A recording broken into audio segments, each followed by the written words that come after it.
আমি ডক্টর মুকুটমণি অধিকারী, বিধায়ক রানাঘাট দক্ষিণ। আপনারা আজ দেখেছেন রানাঘাটের পবিত্র ভূমিতে দাঁড়িয়ে বিরোধী দলনেতা শুভেন্দু অধিকারী কি বর্বরচিত ভাষায় আমাকে আক্রমণ করেছেন এবং তিনি বলেছেন যে আমাকে 50,000 ভোটে 2026-এ হারাবেন, তার জন্য তিনি 1 কোটি টাকা বাজি রেখেছেন এবং তিনি বিভিন্নভাবে অল ইন্ডিয়া তৃণমূল কংগ্রেসকে কলুষিত করার চেষ্টা করেছেন। আমরা এই মর্মে দাঁড়িয়ে কথা বলতে চাই যে একটি ব্যক্তির কাছে কি পরিমাণ ব্ল্যাক মানি থাকলে সে 294টা সিটের মধ্যে মাত্র একটি সিট 90 রানাঘাট দক্ষিণের উপরে 1 কোটি টাকার বাজি লাগাতে পারেন। শুভেন্দু অধিকারী একজন দোর্দণ্ড প্রতাপ, ক্রিমিনাল, লুটেরা, খুনি, মাফিয়া, যিনি হাজারো বিজেপি কর্মীর রক্তে নিজের হাত রাঙিয়েছেন, অধিকারী পরিবারের হাত রাঙিয়েছেন, যিনি 2 জেনারেশন ধরে হিন্দুদের উপরে অত্যাচার করেছেন।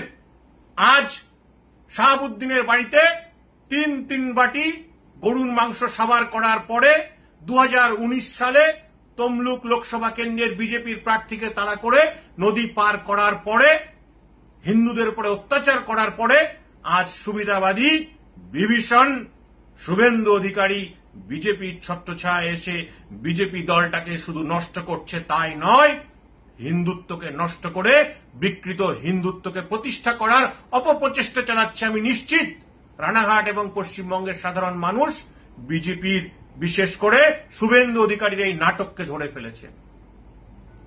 আজ একথা নিশ্চিতভাবে আমি বলতে চাই যে রানাঘাটের পটভূমিতে দাঁড়িয়ে উল্টো পাল্টা লোককে ক্যান্ডিডেট করা, টাকার বিনিময়ে ক্যান্ডিডেট করা, বিজেপির আশা অর্থ কাটমানি হিসাবে নেতাদের মধ্যে ভাগ করে নেওয়া, অন্যায়ের বিরুদ্ধে প্রতিবাদ জানিয়ে মমতা ব্যানার্জির উন্নয়নের কর্মযজ্ঞে আমি পা মিলিয়েছি।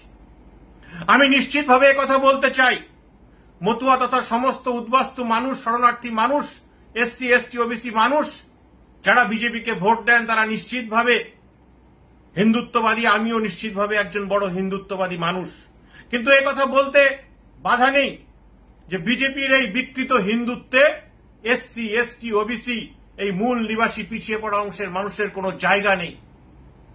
তারা সমাজে অস্পৃশ্য, তারা সমাজে প্রত্যেকটা হিন্দুর সাথে কাঁধে কাঁধ মিলিয়ে লড়াই করবে, এই পরিস্থিতি এখনো তারা চায় না, সেই পরিস্থিতি তারা তৈরি করতে দিতে চায় না, মধ্যযুগীয় বর্বরতাকে ফিরিয়ে আনতে চায়। আমরা প্রত্যেকে চাই যে সনাতনীদের পীঠস্থান ভারতবর্ষ, সবাই আমরা কাঁধে কাঁধ মিলিয়ে চলি, সর্বধর্ম বর্ণ রাজনীতির ঊর্ধ্বে উঠে। কিন্তু নিশ্চিতভাবে তার আগে এই বিজেপির দালাল, উগ্র হিন্দুত্ববাদের অন্যতম একজন ধারকবাহক, একজন উৎকৃষ্ট মানের ক্রিমিনাল শুভেন্দু অধিকারী, তাকে বলতে হবে যে তারা বর্ণভেদ প্রথা তুলে দেবে।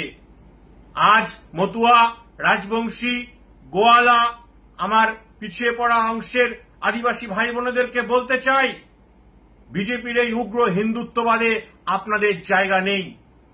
আপনারা দেখেছেন 2024 সালের নাগরিকত্ব সংশোধনী আইন 2024, মতুয়া তথা সমস্ত হিন্দু শরণার্থী যারা পাকিস্তান, বাংলাদেশ, আফগানিস্তান থেকে আসবে তাদের নাগরিকত্ব কেড়ে নিয়ে তাদের আবার ছিন্নমূল করার চক্রান্ত বিজেপি এই আইনের মধ্য দিয়ে করেছে। কেন বলছি এ কথা? শুভেন্দু অধিকারীকে জবাব দিতে হবে। ওপার বাংলা থেকে ধর্মীয় কারণে অত্যাচারিত হয়ে আসা নিষ্পেষিত মানুষ সর্বস্ব খুইয়ে এপার বাংলা অর্থাৎ ভারতবর্ষের মূল ভূমিতে জায়গা নিয়েছে, আশ্রয় নিয়েছে। তারা কি করে 7 থেকে 8টি ডকুমেন্ট দেখাবে? জবাব দিতে হবে শুভেন্দু। জবাব দেওয়ার সময় এসেছে তোমার। জবাব দিতে হবে কেন 2025 সালে ফরেনার্স অ্যাক্টে পরিবর্তন করা হলো। আজ পাকিস্তান, আফগানিস্তান, বাংলাদেশের হিন্দু সহ মাইনরিটি যারা আছেন তারা কিভাবে ভারতবর্ষের নাগরিকত্ব পাবেন? নেহরু লিয়াকত চুক্তি, ইন্দিরা মুজিব চুক্তি, তার মধ্য দিয়ে বাংলাদেশ, পাকিস্তান, আফগানিস্তানের সংখ্যালঘু সম্প্রদায়ের মানুষ ভারতবর্ষের সংখ্যালঘু সম্প্রদায়ের মানুষ সেই দেশে গেলে তাদের নাগরিকত্ব দেওয়ার সুবিধা ছিল, তা তুলে দিয়ে 2003 সালে কালা কানুন নাগরিকত্ব সংশোধনী বিল বিজেপির জোট সরকার এনেছিল এবং 2024 সালে দীর্ঘদিন মতুয়াদের দিয়ে আন্দোলন করিয়ে নিয়ে দীর্ঘদিন মতুয়াদেরকে ভুল পথে পরিচালিত করে এই শান্তনু ঠাকুর চক্রান্ত করে মতুয়াদের নাগরিকত্ব তথা সমস্ত হিন্দু শরণার্থীদের নাগরিকত্ব 2024 নাগরিকত্ব সংশোধনী আইনের মাধ্যমে কেটে দিয়েছেন।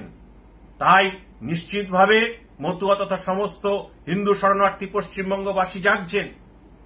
নিজেদেরকে শক্তিশালী করতে হবে, ধর্ম অর্থাৎ যা ধারণ করে তাকে শক্তিশালী করতে হবে, কিন্তু তার মানে এই নয় ভারতবর্ষ বিবেকানন্দের জন্মস্থান, বিবেকানন্দের কর্মস্থান, মুনি ঋষিদের জন্মস্থান, কর্মস্থান।